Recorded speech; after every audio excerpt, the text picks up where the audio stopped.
Europe से 11 साल के बाद जब वापस लौटा तो ना बहन भाई एयरपोर्ट पे आए, ना ही कोई भतीजा, ना भाभी। अस्सलाम वालेकुम, कैसे हैं आप लोग। मैं हूं आपके साथ अदनान और आज की जो कहानी है ये एक यूरोप में मुकीम पाकिस्तानी की है जो आज भी यूरोप में है और 11 साल के बाद पाकिस्तान आया था। अब उसकी कहानी क्या है।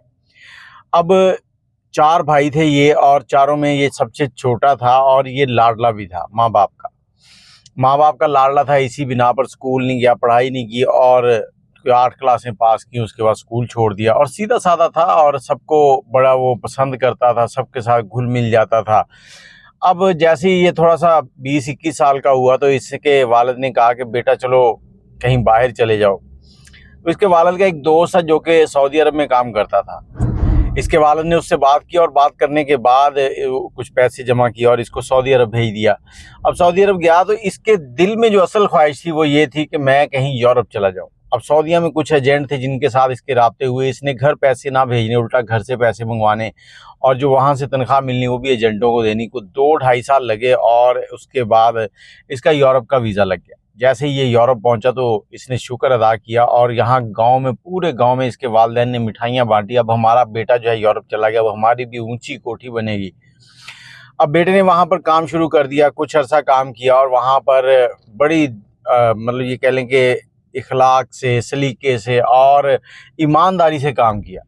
इतने अच्छे अंदाज से कि एक टाइम आया कि इसको वहाँ की नेशनैलिटी भी मिल गई। इसने वहाँ से अपने बहन भाइयों के लिए पैसा भेजा और तीनों भाइयों की और इसकी 2 बहनें थी, सबकी इसने वहाँ से शादियाँ की। अब शादियाँ करने के बाद इसके वालिदैन का इंतकाल हो गया। ये घर आना चाहता था तो इसके बड़े भाई ने कहा कि देखो अब वालिदैन तो हम में नहीं रहे, अगर तुम आ भी जाओगे तो क्या होगा, तुम्हारा 4-5 लाख का खर्चा हो जाएगा, वही पैसे तुम यहाँ दो, हम गरीबों में बांट देंगे, ये होगा वो होगा। तो इसको बड़े दिलासे दिए। इसने भी वही काम किया। इसने भाई के कहने के ऊपर सारा पैसा जो था वो भेजा और गरीबों में तकसीम करवाया। उन्होंने कुछ पैसा गरीबों में तकसीम किया, कुछ खुद खा गए।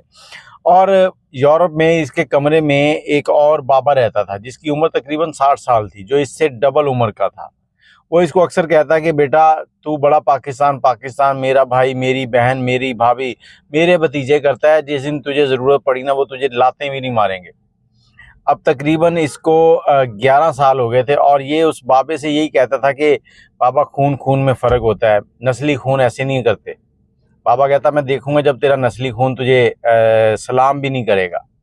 अब इसने 11 साल के बाद अब प्लान बनाया कि मैं वापस जाता हूँ। इसने बड़े भाई से कहा कि मैं पाकिस्तान आना चाहता हूँ।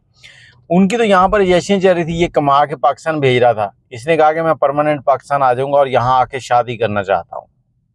अब जो जायदाद थी माँ बाप की वो सब में बढ़ चुकी थी, सब ने अपने अपने हिस्से ले लिए थे और इसके हिस्से में वो ज़मीन छोड़ी थी जो सबसे बंजर थी और उसको भी वो खुद कुछ बेच दी, कुछ इधर लगा दी, कुछ उधर कर दी। ये इस तरह के मामला चलाए हुए थे।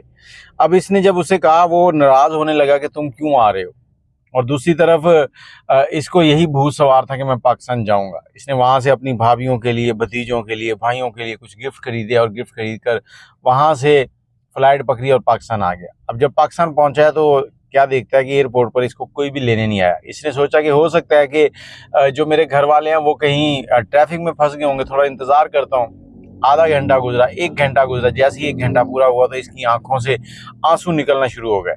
ये उस बुजुर्ग की बातें याद कर रहा था जो इसके कमरे में रहता था, जो इसको हमेशा समझाता था कि पैसा जो है वो संभाल के रख, इतना भाई भाई बहन भाभी ना कर, एक दिन आएगा कि वो तुझे पूछेंगे भी नहीं। अब इसको वो सारी बातें याद आ रही थी। इसने वहीं बैठे हुए मोबाइल निकाला और गांव में एक टैक्सी वाला था जो कि इसका दोस्त था, उसको फ़ोन किया और उसे कहा कि मैं एयरपोर्ट पर हूँ, घर वालों को बताया नहीं है, तो तुम ऐसे करो कि मुझे यहाँ से ले जाओ। वो निकलता कहता मैं बस 1 घंटे में पहुँचा। वहाँ से निकला, एयरपोर्ट पहुँचा। एयरपोर्ट जैसे ही पहुँचा ये उस दोस्त को देखता है और सीने से लगाता है और फूट फूट कर रोता है। दोस्त भी बड़ा हैरान कि यार ये मुझे देख देख के रो रहा है, मुझे मिल के बड़ा अच्छा दोस्त है मेरा। वो इसको लेता है, गांव की तरफ निकलता है। जब गांव के अंदर इंटर हो रहे होते हैं तो क्या देखता है कि इसके पास एक गाड़ी गुजरी जिसमें इसका बड़ा भाई जो था वो बैठा हुआ है। वो इसको देखा अनदेखा करके निकल जाता है, रुकता ही नहीं है, इससे मिलता नहीं है। इसने कहा हो सकता है कोई काम जा रहा हो, इसने ना देखा हो इसे। और उसके बाद ये घर पहुंचता है। घर पे इससे जो बड़ा भाई था वो बाहर दरवाजे पे खड़ा होता है और कहता है कि ये लो जी आ गया यूरोप वाला।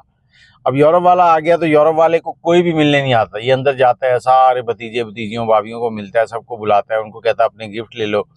अब वो गिफ्ट लेते हैं, उसके बाद सबके दिमाग में यही चल रहा था कि ये कोई ना कोई हिसाब मांगेगा हमसे, तो वो इसको मुंह नहीं लगाते कि खुद ही आया इधर उधर होगा, बस जितना कम बुलाएंगे उतना अच्छा है, नहीं तो ये हिसाब मांगेगा, फिर हम इसको क्या कहेंगे। और ये जो था ये सिर्फ उनकी मोहब्बत चाह रहा था, हो सकता है कि वो इससे अच्छे तरीके से मिलते तो ये उनको और भी कुछ नवाज देता। अब सबके सब जो है वो अपने अपने मतलबी से निकले और इसने छोटे भाई से कहा कि अम्मी अब्बू की कब्र किधर है, मुझे ले चलो। अब वो आगे से कहता है कि देखो मैं इस वक्त फलां काम से जा रहा हूँ, शाम को तुम्हें ले जाऊंगा। इतने में टैक्सी वाला इसका दोस्त कहता है कि चलो आओ मैं तुम्हें ले चलता हूँ। टैक्सी वाला दोस्त इसको ले गया। रास्ते में इसने टैक्सी वाले दोस्त से कहा कि कितना किराया तुम्हारा। वो कहता है यार तू मेरा दोस्त है, तेरे से किराया लेना है मैंने। अब वो इसको कब्रिस्तान ले गया, उसने इसके माँ बाप की कब्र दिखाई और उसके बाद ये वहाँ बैठा फूट फूट रो रहा है और जो इसके साथ बीत चुकी थी वो सारी की सारी अपने माँ बाप को सुना रहा है। टैक्सी वाला पीछे खड़ा सारी बातें सुन रहा है। जैसे ही ये कब्र से उठा तो उसने इसको अपने गले से लगाया और वो इसको कहता कि यार देखो तुम मेरे भाई हो, मेरा घर में सब कुछ तुम्हारे लिए हाजिर है, ये गाड़ी हाजिर है, जो चाहो तुम इस्तेमाल कर सकते हो, जितना अरसा चाहो, बल्कि तुम मेरे घर में शिफ्ट हो सकते हो, यहाँ सारी उम्र गुजार सकते हो।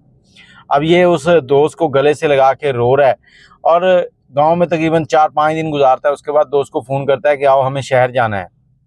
शहर के लिए निकलता है, शहर जाते हैं, वहाँ पर उसकी जो गाड़ी होती है उसको एक स्टैंड के ऊपर लगाते हैं। कहता दूसरी टैक्सी पकड़ो। टैक्सी में बैठते हैं और एक शोरूम पे जाते हैं। वहाँ पर जाकर ये एक अच्छी सी गाड़ी जो है वो पसंद करता है। अपने दोस्त को कहता है कैसी है, दोस्त कहता है बहुत अच्छी है। गाड़ी खरीदता है, पेमेंट करता है, पेमेंट करके गाड़ी जो है वो दोस्त को चाबी देता है, कहता है ये लो चलाओ।